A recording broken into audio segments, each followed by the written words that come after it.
लद्दाख के अंदर एलएसी पर पीएलए की एक्सरसाइज, पीएलए मतलब जो पीपल्स लिबरेशन आर्मी है, जो चाइना की आर्मी है, और आप बात करेंगे उनकी टेक्नोलॉजिकल एडवांसमेंट की और जिस ढंग से वो अपनी आर्म फोर्सेस के अंदर टेक्नोलॉजी को इन्वॉल्व कर रहे हैं, इनकॉर्पोरेट कर रहे हैं, और जिस तेज गति से कर रहे हैं, उसे देखकर बहुत से लोगों को कई बार हैरानी भी होती है।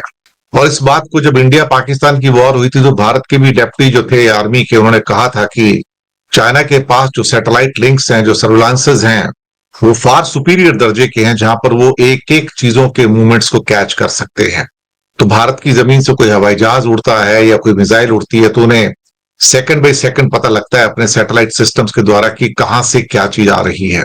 अब आज जो बात करने जा रहे हैं वो एक और उनके एडवांसमेंट की, हालांकि इसमें कुछ एडवांसमेंट भारत का भी है, लेकिन वो भारत के मुकाबले कहीं ज्यादा आगे शायद जाते हुए नजर आ रहे हैं फिलहाल। और शायद इन चीजों को देख के बाकी जो कई देश हैं अब इस बात का अंदाजा लगाना शुरू हो गया कि आने वाला जो वॉरफेयर होगा वो अलग होगा। और मैं हमेशा कहता आया हूं कि आने वाला जो वॉरफेयर है वो बिल्कुल अलग है। हिंदुस्तान के सीडीएस ने भी, जो कि कमांड डिफेंस फोर्सेस के चीफ, उन्होंने कहा कि वो पुराने सिस्टम सब बेकार हो चुके हैं, अब नए तरीके से सोचना होगा। तो लद्दाख के पास जो एलएसी है, लाइन ऑफ एक्चुअल कंट्रोल है, वहां पर चाइना ने, जबकि यहां पर एससीओ वगैरह के समिट चल रहे हैं और कुछ और बाकी बातचीत चलती रहती है भारत और चीन के बीच में, वहां से ये खबर आती है कि एलएसी के पास इनकी बड़ी बड़ी एक्सरसाइज हो रही है और उसमें वाइडली उन्होंने एक्सोस्केलेटन्स और रोबोट डॉग्स, यानी कि रोबोट्स, भेड़िए भी कह सकते हैं उनको, कुत्ते भी कह सकते हैं, उसका इस्तेमाल कर रहे हैं। और अगर गूगल पर आप जाएंगे, मैं फोटो भी दिखाऊंगा आपको, तो आप हैरान हो जाएंगे कि हाई एल्टीट्यूड्स वॉर के अंदर, जैसे लद्दाख है, 15,000 फीट है, 10,000 फीट है, पहाड़ों का एरिया है, सियाचिन है, या हिमालय की जो टेरेन्स हैं, वहां पर ये रोबोट डॉग्स जो हैं चाइनीज फोर्स के, वो कितना तत्परता से काम कर रहे हैं और असॉल्ट डॉग्स के रूप में काम कर रहे हैं। पहले इनकी एक आपको मैं तस्वीर दिखा देता हूं ताकि आपको पता लगे कि ये कैसे होते हैं। ये असॉल्ट डॉग है। ये आप देखेंगे कि असॉल्ट डॉग के ऊपर एक बंदूक लगी हुई है और इनको बैटरी लगी रहती है। ये करीब 3 घंटे ऑपरेट कर सकते हैं और बहुत तेज गति से भाग सकते हैं, उठ बैठ सकते हैं। और फिर इनके साथ एक फैसिलिटी ये रहती है कि इनको मरने का डर नहीं होता, सामने से गोली चल जाए तो छुपने का डर नहीं होता। ये नजदीक की एक तस्वीर यहां से भी एक दिखा देता हूं आपके सामने, के ऊपर बंदूक लगी हुई है। और अगर आप गूगल पे जाएंगे तो robot dogs of Chinese PLA videos, तो आप वहां पाएंगे, तो आपको बहुत सारे ऐसे वीडियोस मिल जाएंगे जिसके अंदर ये चाइनीज रोबोट्स जो हैं वो किस तेज गति से भागते हैं, आप भी हैरान हो जाएंगे देखकर। अब ये जो रोबोटिक डॉग्स है, जिनको वोल्स या भेड़िए भी कहते हैं कई बार, ये इस टाइम इंसानों के साथ मिलके वॉरफेयर के अंदर हाई एल्टीट्यूड पे जो बहुत सारी चीजें हम इंसान नहीं कर पाते हैं, तो ये आराम से कर सकते हैं। हाई एल्टीट्यूड पे पहाड़ पे चढ़ जाएंगे, ऊपर से बहुत खतरे वाली जगह है उसके ऊपर भी चढ़ जाएंगे, सब कुछ कर लेते हैं। तो इस किस्म की चीजें जब निकल कर आती हैं तो छोटा मोटा लोड भी अपने साथ में ले जाते हैं।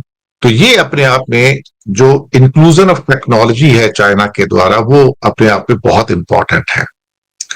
मुझे लगता है कि जिस लेवल के ऊपर चाइना इनकॉर्पोरेट कर रहा है इनको, वो शायद बहुत बड़े लेवल पे हमें देखा जाना चाहिए और सतर्क रहना चाहिए।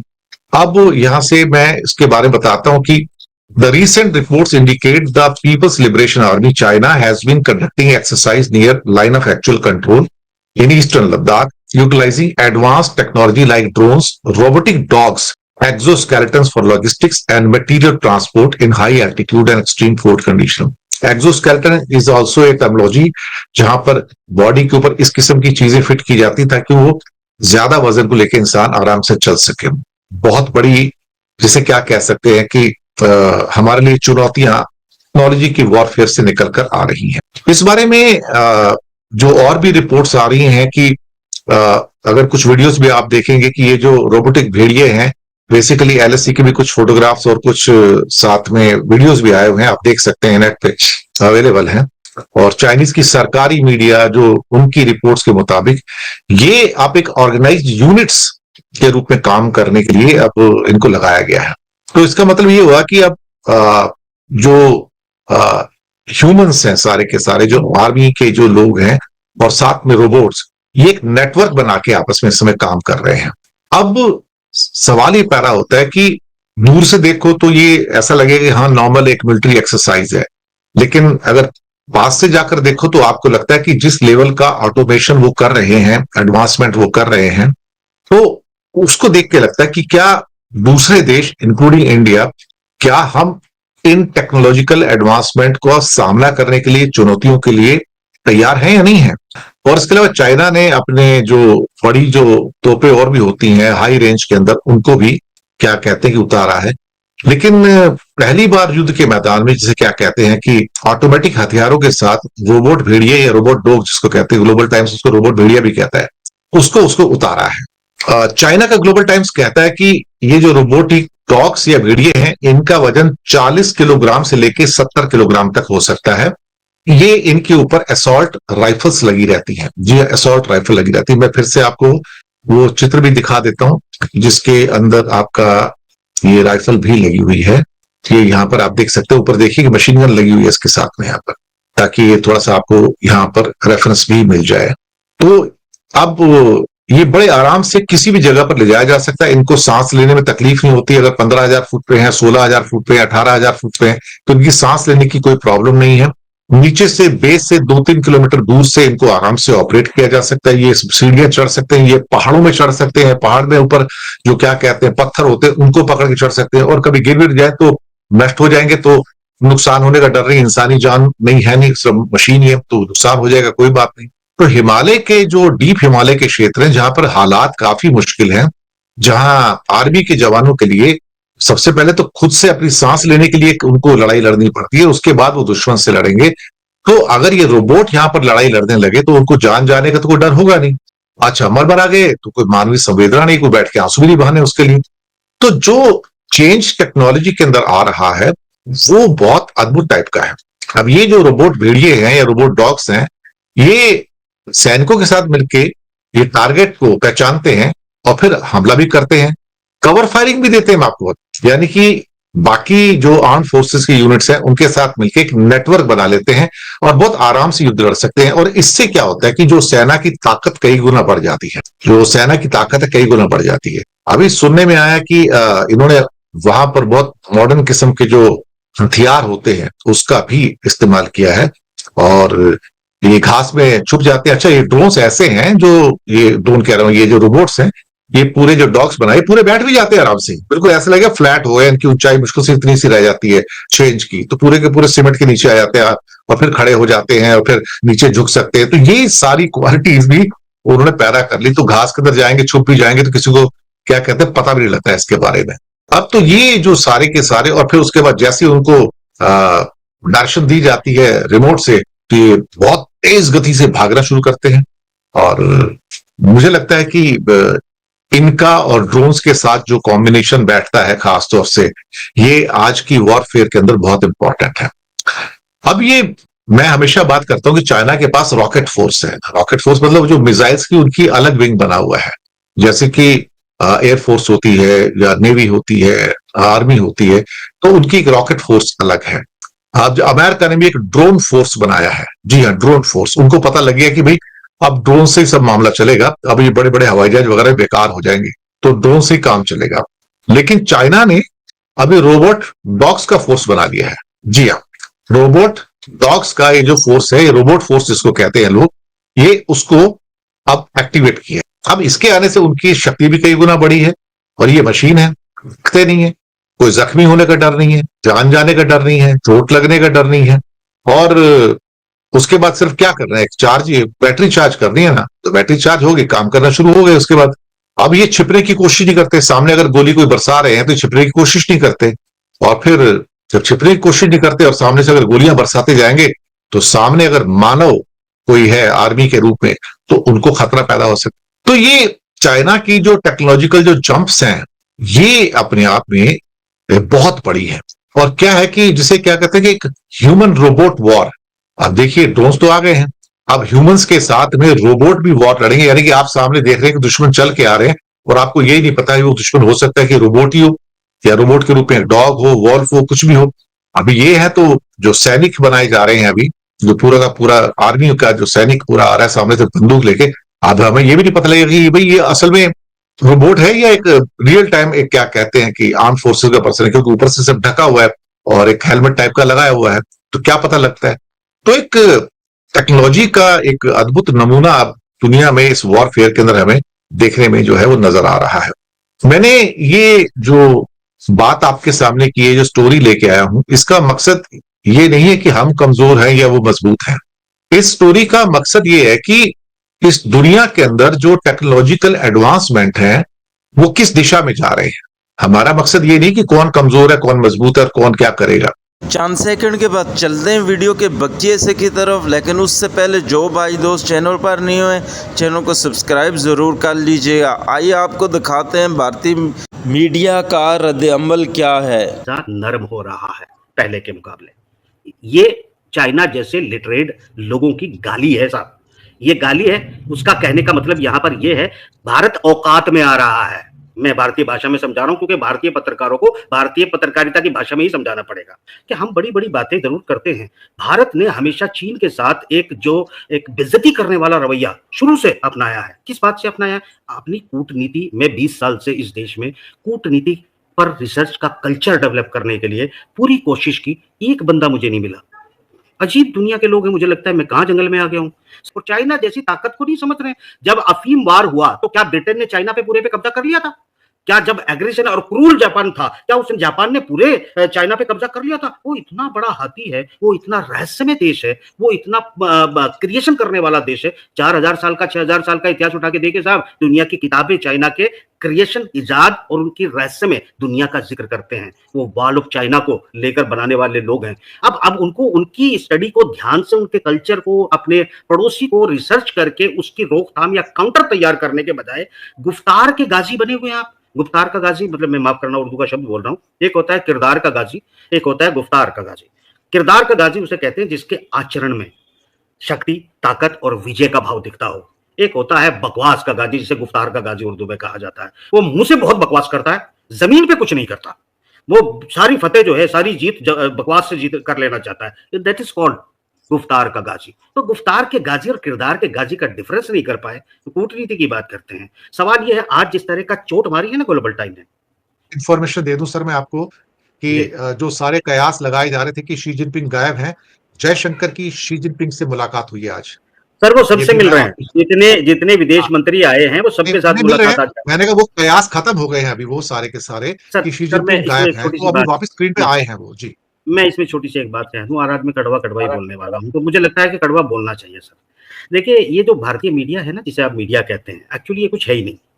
ये अजीब किस्म के बकवास लोग हैं। मतलब इनको पता ही नहीं होता कि कम्युनिज्म में पॉलिट ब्यूरो कैसे काम करता है, वो किस तरीके से बैठकर फिर वर्कआउट करते हैं, कैसे वो लेयर तैयार करते हैं कि अगर फर्स्ट अटेम्प्ट किसी पे हो जाता है तो सेकंड लेयर कौन करेगा, पावर को डिवाइड कैसे कर देना चाहिए ताकि कोई भी मोसाद या सीआईए जैसी एजेंसी अगर किसी को एलिमिनेट कर दे तो उनके देश और नीति को खतरा ना हो। ये बहुत गहरी बातें हैं। भारतीय मीडिया के पत्रकारों का इससे हजारों साल का कोई रिश्ता नहीं। बेवकूफ किस्म के लोग, इनको क्या पता, बस इनको कहीं खबर मिल गई उसको उठा देंगे। शी जिनपिंग की सत्ता हिल गई, उसको मार दिया, उसको गायब कर दिया, उसको उठा लिया। क्या बेवकूफों जैसी बात करते हैं? इनमें कोई पत्रकारों जैसे लक्षण होते हैं? अगर बोरा साहब आपको लगते हैं तो माफ करना, मुझे तो ये कहीं से मतलब इंसान ही कम नजर आते हैं, पत्रकार तो बहुत दूर की बात है। अब मैं आपको छोटी सी बात बता दूं कि हम बड़ी बड़ी बातें जरूर करते हैं।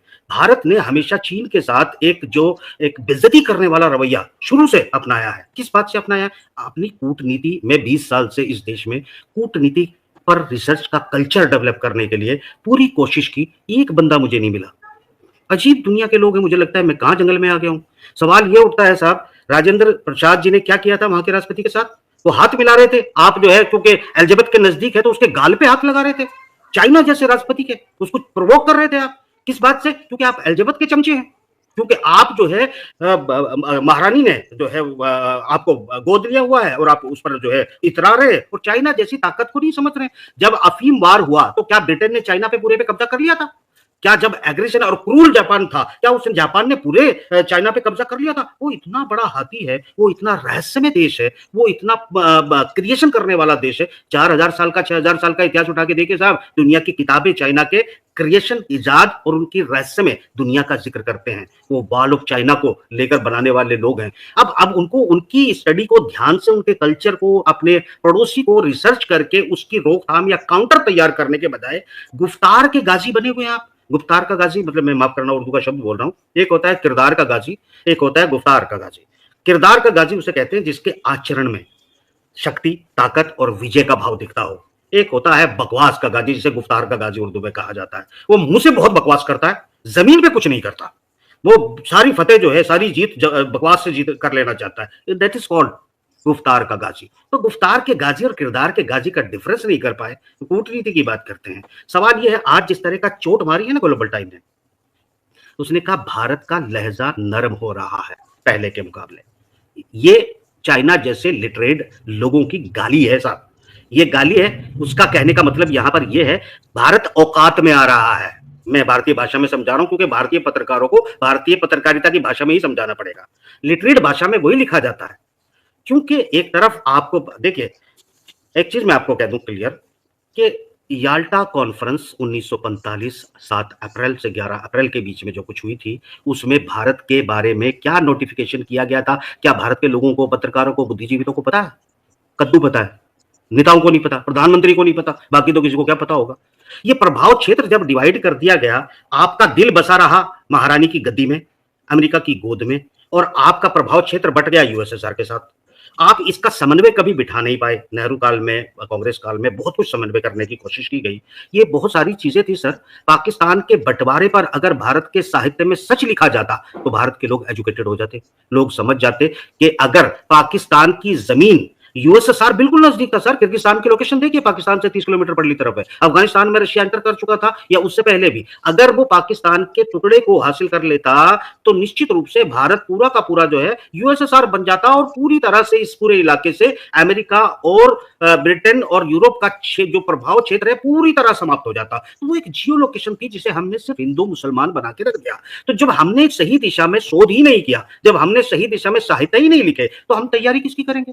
अब एक चीज मैं आपको इसमें बताना चाहता हूं साहब, जयशंकर साहब वहां पर मौजूद हैं। उन्होंने, हालांकि बीच में इनका विजिट हुआ जिसको उन्होंने विजिट नहीं माना है, उन्होंने अपने अखबार में लिखा है कि 5 साल में पहली बार जयशंकर चाइना पहुंचे हैं, जबकि आपको पता है कि वो चाइना भी गए थे और आए थे। यानी उनके उस आने जाने को वो सिर्फ एक खुशामदी ट्रिप मान रहे हैं, उसको ऑफिशियल ट्रिप नहीं मान रहे। इससे ज्यादा बेइज्जती आपकी और क्या करवाएंगे आप? क्या यहाँ ये डिप्लोमेटिक भाषा डिस्कस करने के लिए ये तैयार है जो टेलीविजन स्क्रीन पर चीखते हैं, फजूल के चीखते हैं? अनपढ़ लोग, पता नहीं किस क्लास से भागे हुए, अपने आप को पत्रकार और बुद्धिजीवी पता नहीं क्या क्या बताते, बेवकूफ किस्म के लोग। सवाल ये उठता है साहब, ये बेवकूफी और गुफ्तार की गाजी और गालियां देने से आप बहादुर नहीं हो जाते। चाइना ने आपकी घेराबंदी कैसे की है? चाइना ने घेराबंदी ऐसे की है कि वो आपको, उसको आपके साथ लड़ने की जरूरत ही नहीं है। 1962 की लड़ाई की भी सच्चाई है कि 80% चाइनीज को पता ही नहीं था कि भारत के साथ युद्ध भी हुआ कि नहीं हुआ, 20% जानते थे बस। तो सवाल ये है, क्योंकि आप सिर्फ किसी के गाल पे हाथ रखने, आपके सामने अगर किसी ने माओ ने चिकन रख दिया तो आप उठ के खड़े होकर धमकी देने लगे। आप चीन के राष्ट्रपति का जो है राजपथ पे 2.5 घंटे तक उसकी कार खड़ी कर बेइज्जती करते रहे। कितना प्रवोक करोगे भाई, कितना प्रवोक करोगे किसी को? क्या ये खबरें आप जानते हैं? क्या ये सच्चाई आप जानते हैं कि आपने चीन को कैसे कैसे उंगलियां की और आज भी कर रहे हैं? सवाल ये है, चीन किसी पर, आप बता दीजिए इतिहास में भारत की एक झड़प के अलावा किस पर उसने हमला किया? 6000 साल में बता दीजिए, उस पर सब ने किया, उसने किस पे किया जरा बता दीजिए इतिहास में। अगर आप चोल साम्राज्य से उठाएंगे ना, मतलब देखिए, झूठा इतिहास घड़ने से या झूठी जानकारी घड़ने से देश, ਉਹਨਾਂ ਨੇ ਧਰਮ ਪੁੱਛਿਆ ਹਰ ਇੱਕ ਦਾ, ਫਿਰ ਉਹਨਾਂ ਨੂੰ ਜਿਹੜੇ ਕੱਢਿਆ, ਉਹਨਾਂ ਨੂੰ ਕਲਮਾ ਪੜਨ ਨੂੰ ਕਿਹਾ, ਇਹ ਵੀ ਝੂਠ ਬਾਅਦ 'ਚ ਆਇਆ ਵੀ, ਔਰ ਫਿਰ ਇਹ ਹੋਇਆ ਜੀ ਉਹਨਾਂ ਨੇ ਮਾਰਤਾ। ਹਾਲਾਂ ਇਹ ਸਵਾਲ ਪੁੱਛਿਆ ਗਿਆ ਕਿ ਵੀ ਅਜੇ ਤਾਂ ਉਹਨਾਂ ਦੀ FIR ਵੀ ਨਹੀਂ ਸੀ ਰਜਿਸਟਰ ਹੋਈ, ਜਦੋਂ ਕਿ ਇੰਡੀਅਨ ਮੀਡੀਆ ਨੇ ਬਿਆਨਬਾਜ਼ੀ ਸ਼ੁਰੂ ਕਰਤੀ ਕਿ ਵੀ ਇਹ ਹੋਇਆ ਉਹ ਹੋਇਆ, ਔਰ ਨਾਲ ਦੀ ਨਾਲ ਜਿਹੜਾ ਉਸ ਦੇ ਲਈ ਪਾਕਿਸਤਾਨ ਲਸ਼ਕਰ ਤੋਇਬਾ ਦੇ ਕਿਸੇ ਗਰੁੱਪ ਦੀ ਜ਼ਿੰਮੇਵਾਰੀ ਵੀ ਦਵਾ ਦਿੱਤੀ।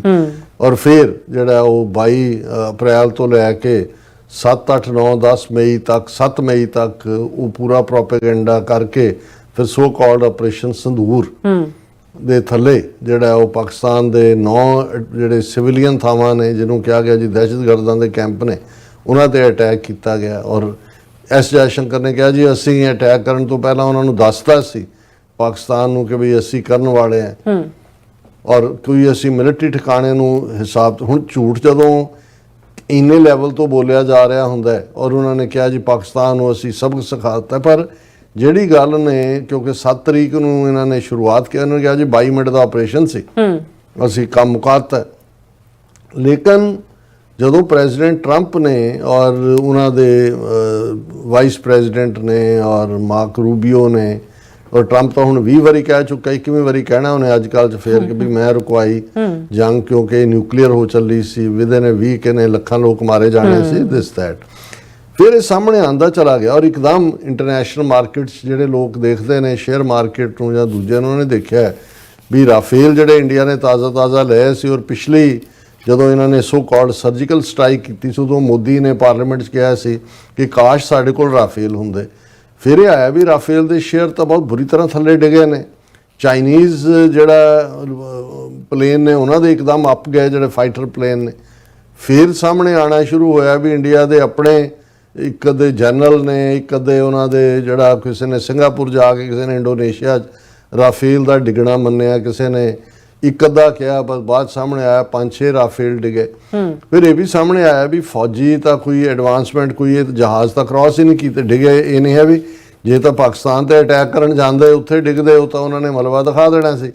ਲੇਕਿਨ ਇੱਥੇ ਆਇਆ ਤਾਂ ਸਹੀ ਸਾਹਮਣੇ ਕਿ ਇੱਕ ਬਠਿੰਡੇ ਡਿੱਗਿਆ, ਇੱਕ ਅਖਨੂਰ ਦੇ ਨੇੜੇ ਡਿੱਗਿਆ, ਇੱਕ ਦੂਜਾ, ਪਰ ਉਹਨੂੰ ਵੀ ਇਹ ਪੀ ਗਏ। ਫਿਰ ਇਹਨਾਂ ਨੂੰ ਲੱਗਾ ਕਿ ਵੀ ਲੋਕਾਂ ਨੂੰ ਜਦੋਂ ਸਡਨ ਜੰਗ ਰੁਕੀ ਔਰ ਜਿਹੜਾ ਵਿਕਰਮ ਮਿਸ਼ਰੀ ਜਿਹਨੇ ਸੀਜ਼ਫਾਇਰ ਦਾ ਐਲਾਨ ਕੀਤਾ ਕਿ ਜੀ ਦੋਨੋਂ ਪਾਸੇ ਦੀ ਫੌਜੀਆਂ ਨੇ ਆਪਸ ਕੀਤਾ, ਲੋਕਾਂ ਨੇ ਉਹਦਾ ਜੀਣਾ ਹਰਾਮ ਕਰ ਦਿੱਤਾ ਕਿਉਂਕਿ ਹਿੰਦੂਤਵੀਆਂ ਦਾ ਮੀਡੀਆ ਤਾਂ ਜੋ ਉਹਨਾਂ ਦਾ ਚੱਲ ਰਿਹਾ ਸੀ ਉਹ ਤਾਂ ਇਸਲਾਮਾਬਾਦ ਤੇ ਕਬਜ਼ਾ, ਕਰਾਚੀ ਤੇ ਕਬਜ਼ਾ, ਲਾਹੌਰ ਤੇ ਕਬਜ਼ਾ, ਉਸ ਸਾਰੇ ਦੇ ਚੱਲਦੇ ਆ ਜਿਹੜਾ ਪਾਰਟ ਉਹਨਾਂ ਨੂੰ ਲੱਗਾ ਕਿ ਵੀ ਇਹ ਤਾਂ ਸਾਡਾ ਨੈਰੇਟਿਵ ਡਿੱਗ ਪਿਆ ਥੱਲੇ ਝੂਠ ਵਾਲਾ, ਜਿਹਦੇ 'ਚ ਉਹਨਾਂ ਨੇ ਇਲੈਕਸ਼ਨਾਂ ਕੱਢਣੀਆਂ ਨੇ, ਪਾਕਿਸਤਾਨ ਨੂੰ ਧਮਕਾਉਣਾ, ਇਹੀ ਹਿੰਦੂ ਮੁਸਲਮਾਨ ਕਰਨਾ ਹੈ, ਭਾਰਤ ਦੇ ਮੁਸਲਮਾਨਾਂ ਨੂੰ ਕੁੱਟਣਾ ਹੈ, ਉਹਨਾਂ ਨੂੰ ਪਾਕਿਸਤਾਨੀ ਕਹਿ ਕੇ। ਫਿਰ ਇਹਨਾਂ ਨੇ 59 ਪਾਰਲੀਮੈਂਟੇਰੀਅਨਸ ਉਹਨਾਂ ਦੇ ਡੈਲੀਗੇਸ਼ਨ ਤੋਰੇ, ਉਹ ਝੂਠ ਵੀ ਨਹੀਂ ਵਿਕਿਆ। ਫਿਰ ਇਹਨਾਂ ਨੂੰ ਲਗਭਗ 2 ਮਹੀਨੇ ਬਾਅਦ ਇਹ ਨਜ਼ਰ ਆਇਆ ਕਿ ਵੀ ਹੁਣ ਤੁਸੀਂ ਜਿਹੜਾ ਦੁਨੀਆ 'ਚ ਤਾਂ ਇਹ ਨੈਰੇਟਿਵ ਕਿ ਪਾਕਿਸਤਾਨ ਹੁਣ ਇਕੱਲਾ ਜਿਹੜਾ ਉਹ ਇੱਕ ਬਰਾਬਰ ਦਾ ਮੁਲਕ ਨਹੀਂ, ਕੰਪੀਟੀਟਿਵ ਇੱਕ ਰੀਜਨਲ ਪਾਵਰ ਦੇ ਤੌਰ ਤੇ ਉੱਭਰਿਆ। ਔਰ of A sudden Pakistan the demand ਉਹ ਇੰਡੋਨੇਸ਼ੀਆ ਹੋਏ, ਦੂਜੇ ਹੋਣ, ਤੁਰਕੀਏ ਦਾ ਡਿਫੈਂਸ ਮਿਨਿਸਟਰ, ਫੋਰਨ ਮਿਨਿਸਟਰ ਆਇਆ, ਪਾਕਿਸਤਾਨ ਦੀ 에ਅਰ ਫੋਰਸ ਨੂੰ ਉਹਨੇ ਕਮੈਂਡ ਕੀਤਾ, ਉਹਨਾਂ ਦੇ 에ਅਰ ਚੀਫ ਸਿੱਧੂ ਨੂੰ ਮਿਲਿਆ। ਹੁਣ ਜਦੋਂ ਇਹ ਸਾਰਾ ਚੱਲ ਰਿਹਾ ਸੀ ਉਹਨਾਂ ਦੇ ਜਿਹੜੇ ਹੌਲਦਾਰ ਕਿਸਮ ਦੇ ਲੋਕ ਬੈਠੇ ਲੱਗਦੇ ਨੇ, ਜੇ ਉਹਨਾਂ ਨੂੰ ਲੱਗਦਾ ਹੈ ਵੀ ਦੁਨੀਆ ਬੇਵਕੂਫ, ਇੱਕ ਵੀ ਮੁਲਕ ਭਾਰਤ ਦੇ ਨਾਲ ਨਹੀਂ ਖਲੋਤਾ, ਇਜ਼ਰਾਈਲ ਤਾਂ ਉਹਨਾਂ ਦਾ ਵੈਸੇ ਹੀ ਸਹਿਯੋਗੀ ਹੈ, ਅਦਰਵਾਈਜ਼ ਕਿਤੇ ਵੀ ਦੁਨੀਆ 'ਚ। ਹੁਣ ਇਸ ਸਾਰੇ ਦੇ ਚੱਲਦਿਆਂ ਉਹਨਾਂ ਨੇ ਫਾਈਨਲੀ ਕੁਛ ਦਿਨ ਪਹਿਲਾਂ ਨੈਸ਼ਨਲ ਸਿਕਿਉਰਿਟੀ ਐਡਵਾਈਜ਼ਰ ਜਿਹੜਾ ਝੂਠਿਆਂ ਦਾ ਪਿਓ ਅਜੀਤ ਡੋਵਲ ਉਹਨੂੰ ਉਤਾਰਿਆ। ਉਹਨੇ ਬਿਲਕੁਲ ਹੀ ਜਿਹੜਾ ਉਹ ਜਿਹਨੂੰ कहते हैं कि भाई बेशर्म। चाइना ने भारतीय आर्मी पर रोबोट कुत्ते छोड़ दिए, जैसा कि आपने देख लिया है भारतीय मीडिया का रिएक्शन। मज़ीद अगर इस तरह की भारतीय मीडिया की वीडियो रिएक्शन वीडियो देखनी है तो आप हमारे चैनल क्रिकेट 4 को सब्सक्राइब भी कर लें, और वीडियो अगर पसंद आई हो तो वीडियो को दोस्तों के साथ शेयर कर लें और वीडियो को लाइक भी कर दें। आज के लिए इतना ही, इंशाल्लाह मिलते हैं किसी नेक्स्ट वीडियो में, तब तक के लिए अल्लाह नेगबान।